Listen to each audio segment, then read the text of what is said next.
Scan for Sovi, your AI bestie. I got your back. Ellipse perimeter problems look scary, but this one gets clean fast because the parametric form already tells us the center and semi-axis lengths immediately.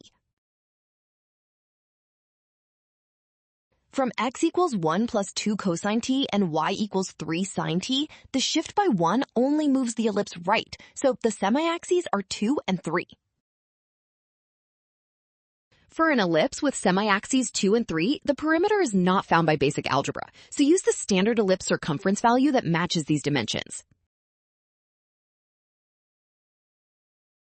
That circumference comes out to about 15.865, so the perimeter of the ellipse matches option B, and we are done.